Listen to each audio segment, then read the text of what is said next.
आरजीकर हत्या के 119 दिन बीत जाने के बाद पीड़ित डॉक्टर की माता-पिता आंदोलन में भाग लेने की तैयारी में। 119 दिनों के बाद भी युवा पीड़िता की सुनवाई प्रक्रिया अभी भी अस्पष्ट है। पीड़ित डॉक्टर के माता-पिता ने इस पर असंतोष व्यक्त किया। उनकी मांगें, खतरे की संस्कृति में शावे एक दूसरे से छुटकारा पा रहे हैं।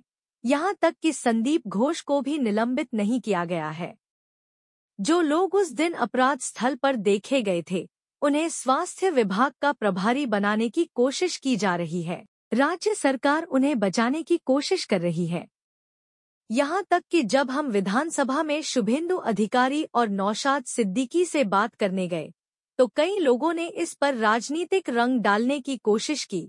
हम बिना झंडे के गए और उन्होंने यह भी कहा कि वे आम नागरिक के रूप में आंदोलन में हमारे साथ रहेंगे। आंदोलन को किसी भी तरह से रोका नहीं जा सकता। आंदोलन को जिंदा रखना होगा और हम लोग इस तरह के आंदोलन में आने वाले दिनों में जरूर भाग लेंगे।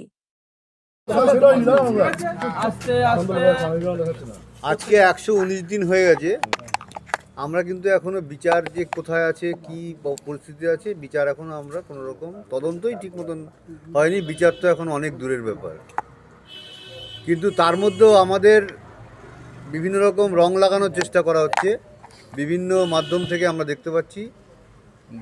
কিন্তু সত্যি কথা বলতে কি, আমরা সমস্ত বিষয়ে আমরা বিধানসভায় গেছিলাম, সেই ব্যাপারটা অনেকে ভালো চোখে দেখেনি। আমরা কিন্তু বিধানসভায় গেছিলাম একটা পরিষ্কার কথা বলতে, বিরোধী দলের সঙ্গে সেদিন ছিল সংবিধান দিবস, বিরোধী দলের সঙ্গে আমরা কথা বলার জন্য গেছিলাম এবং আমরা সেখানে বিজেপি আমাদের যেহেতু প্রধান বিরোধী দল এবং আর একজন আছেন আইএসএফের নওশাদ সিদ্দিকী, তাদের সঙ্গে আমাদের বিভিন্ন রকমের কথা হয় এবং তারা বলেন আমরা আন্দোলনে আপনাদের পাশে আছি এবং সেটা পতাকাবিহীনভাবে মানে সাধারণ নাগরিকের হিসাবে ওনারা উপস্থিত থাকবেন বলেছে। কি কথা হলো সেদিন, মানে কি বিষয় কথা বলতে গেছি? বিচারের কিভাবে আমরা বিচারটা পাবো, তদন্ত কিভাবে এগোবে, সেই সমস্ত ব্যাপারেই কথা হচ্ছে। কারণ আপনারা দেখতে পাচ্ছেন আন্দোলন যেহেতু ঝিমিয়ে পড়েছে, সরকার তার পুরনো ফর্ম যেটা আর কি সেখানে ফিরে এসে, যেমন অভিক বিরূপাক্ষকে আবার স্বাস্থ্য মানে মেডিকেল কাউন্সিলে বসানোর চেষ্টা হচ্ছে। এ সমস্ত যেহেতু আন্দোলন থিতিয়ে গেছে বলেই সরকার এই সাহসটা পাচ্ছে। আশা করছি তার বিরুদ্ধে আগামীকাল যে পদযাত্রা হবে, বিক্ষোভ মিছিল হবে, সেখানেও আমরা যোগ দেবো। স্বাস্থ্য ভবন মানে স্বাস্থ্য ভবন পর্যন্ত যে অভিযান হবে সেখানে আমরা যাব এবং এখন থেকে আমাদেরও আন্দোলন করতে হবে। আমরা ভালোই বুঝে গেছি, আন্দোলন না করলে এই বিচার আমাদের হাতে।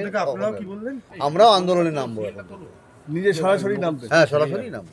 বলছি যে গতকালও গুরুদাস কলেজে সেই মহিলা নির্যাতন, সেই একই ঘটনা, কোনো ঘটনা তো কমছে না। সেই 9 আগস্ট থেকে আমার মেয়ের ঘটনার পরে 17টা ঘটনা ঘটেছে আমরা জানি। আমরা এখন দূরদর্শনের টিভির দিকে মোটামুটি নজর রাখি, 17টা ঘটনা আমরা এই পর্যন্ত দেখতে পাচ্ছি। 17টা ঘটনা ঘটেছে গতকাল গুরুদাস কলেজে ঘটনা। হ্যাঁ, এর ঘটছে তো পরপর একটা কিছু না কিছু ঘটছে। মানুষের মানে কিছু লোকের ঔদ্ধত্য এত বেড়ে গেছে। একটা 5 বছরের 7 মাসের একটা মেয়ের ওপরে নির্যাতন হয়েছে, সেটাও আমরা দেখতে পাচ্ছি। আরজি করে যে মেয়েটি ভর্তি আছে। আচ্ছা, আপনারা সরাসরি আন্দোলনে নামবেন বলছেন, মানে কি এবার থেকে রেগুলার বেসিস আপনাদের রাস্তায় দেখা যাবে? না, রেগুলার নয়, আমরা সেইভাবেই বিভিন্নভাবে যতটা সম্ভব হয় আমাদের পক্ষে যতটা সম্ভব করবো এবং সমস্ত সংগঠনের সঙ্গে যুক্ত থেকে। বিচার ব্যবস্থা কি ভরসা রাখতে পারছেন? হ্যাঁ, অবশ্যই বিচার ব্যবস্থাকে ভরসা রাখতেই হবে, এটা তো কিছু করার নেই এবং তদন্তের উপরেও ভরসা রাখছি। তাহলে আপনারা আন্দোলন নামছেন কেন? আন্দোলন তদন্ত ঠিক মতন চাপে রাখার জন্য, যারা এসব বিচার ব্যবস্থা এবং তদন্তের উপরে চাপ তৈরি করার জন্যই আমরা আন্দোলন। কোথাও কি মনে হচ্ছে যে ঠিকঠাক তদন্ত হচ্ছে না? না, ঠিকঠাক সে তো মনে হচ্ছেই। কি মনে হচ্ছে? তদন্ত সেইভাবে এগোচ্ছে না। আচ্ছা, ঠিক তদন্ত হচ্ছে না বলবো না, তদন্ত আজকে 119 দিন হয়ে গেল, আমরা কোনো রকম 9 আগস্ট যাদের ক্রাইম সিনে দেখা গেছিল তারা সবাই এখন বাইরে এবং তাদের স্বাস্থ্য দপ্তরের বড় মাথায় নিয়ে বসানো হয়েছে। এটাই আমাদের সবথেকে বড় কারণ মনে হচ্ছে। এই অভিক বিরূপাক্ষ আবার সেই তারা চলে এসেছে। হ্যাঁ, থ্রেড কালচার আবার সমহিমায় ফিরে এসেছে। আমার মেয়ে তো থ্রেড কালচারের জন্যই মারা গেছে। কি জন্য মারা গেছে আমরা এখনো জানি না, কারণ 8ই আগস্ট আমার মেয়ে সুস্থ অবস্থায় বাড়ি থেকে বেরিয়েছিল, সকালবেলা সে আর নেই এবং আমাদের মনে হচ্ছে, কিন্তু কি হয়েছে এখনো আমরা জানি না। আর 4 মাস ধরে আমরা শুধু কোশ্চেন যে কোথায় গেলে আমাদের মেয়ের বিচার পাবো এবং সেই রাতে আমার মেয়ের সাথে কি ঘটেছিল, কি এমন অপরাধ করেছিল যে তাকে পৃথিবীতে বাঁচতেই দেওয়া হলো না। তাই আগামীকাল ছাত্ররা যে মিছিলে নেমেছে, বিক্ষোভ মিছিল করবে, ওই MCI অফিস থেকে স্বাস্থ্য ভবন, ওখানে আমরাও যোগ দেব। এবং আমি দেশের সমস্ত নাগরিককে বলবো এখানে আসতে যদি না পারেন তারা যার নিজ নিজ অঞ্চলে প্রতিরোধ গড়ে তুলুন, আমাদের পাশে থাকুন, এই বার্তা দিতে চাই আপনাদের মাধ্যমে। বিচার ব্যবস্থা নিয়ে কি বলবেন? বিচার ব্যবস্থা সঠিকভাবে এগোচ্ছে না মনে হচ্ছে, কারণ 4 মাস হয়ে গেল তদন্ত বিচার ব্যবস্থা চলছে, বিচার এখনো আমি জানতে পারলাম না যে কি হয়েছিল আমার সেই রাতে আমার মেয়ের সঙ্গে, কি কেন তাকে এইভাবে নির্মমভাবে অত্যাচার করে মারা হলো। সেই অভিপক্ষ সেই আবার সেই ময়দান কি বলবেন? এটাই তো, এটা তো এটাই আমাদের মেইন। ওদের তো সকালে দেখা গেছিল ক্রাইম সিনে, কেন ওদের অভিজ্ঞ বিরূপাক্ষ, ভিডিওর মাধ্যমে আমরা দেখতে পেয়েছি। দেবাশিস সোম ফরেনসিক বিশেষজ্ঞ, এগুলো এদের তো দেখা গেছিল, কিন্তু এরা এখনো বাইরে এবং স্বমহিমায় এরা বাইরে রয়েছে, ফিরে এসেছে নিজেদের কাজের জায়গায়।